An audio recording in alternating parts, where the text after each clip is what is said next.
So I was a relentlessly curious child. I would ask really strange or big, kind of meta, mystical questions of my teachers about God and the universe, and they were never really comfortable answering them and wanted me to stick to the really black and white, what they thought was foundational parts of Christianity and the Bible.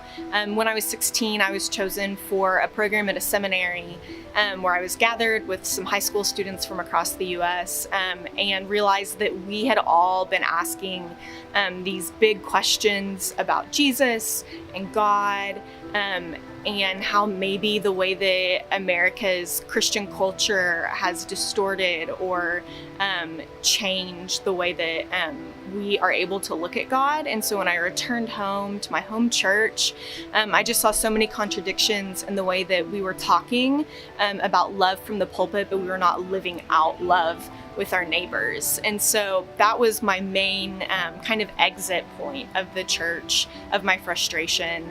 And after that, I started reading books and reading blog posts from people asking similar questions that I had been asking. And I was able to, from there, kind of deconstruct my faith, lay out what I truly believed, and was kind of able to start reconstructing from there. I don't have all the answers, and I think I'll always be in a place of deconstruction where I'm constantly looking at my faith, and I think that's okay. So I think my faith shift has been a move from legalism to freedom. And if you're familiar with the Enneagram, I am an Enneagram 1, and Enneagram 1s love legalism. They want things to be black and they want things to be white. And as I started reading more of the Bible and doing research and looking at history and the issues of the church, there's so much more gray than there is just black and white. And so I think my shift has kind of been characterized by questions like, what if there aren't any rules? Like, what if the only rule is that we're supposed to love each other? What if Jesus's theology isn't shame-based? What if Christians don't have a monopoly on God?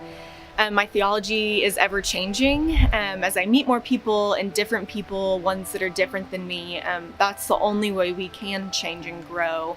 And none of us are gonna get it right, and that's okay. I'm a part of multiple faith communities. I attend St. Paul's Episcopal Cathedral on Sunday mornings. I come to the table on Sunday evenings, and I really value my interfaith relationships. This isn't a competition.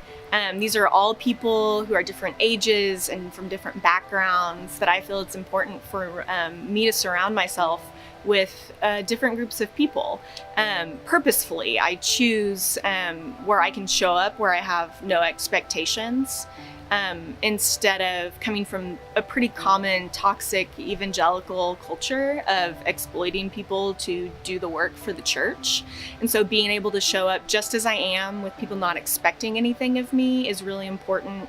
In the past year, I've been diagnosed with fibromyalgia and ankylosing spondylitis, which is a degenerative spinal autoimmune disease. And my diagnosis changed everything. I used to be a workhorse. I would do everything for everyone. I would work myself to the bone. And I can't do that anymore. And there are people that have been frustrated with me in my life because I no longer choose to be part of that culture where it is my responsibility to do everything. And so being part of faith communities like St. Paul's and like being here at the table where I can just show up as myself with no expectations is really important to me.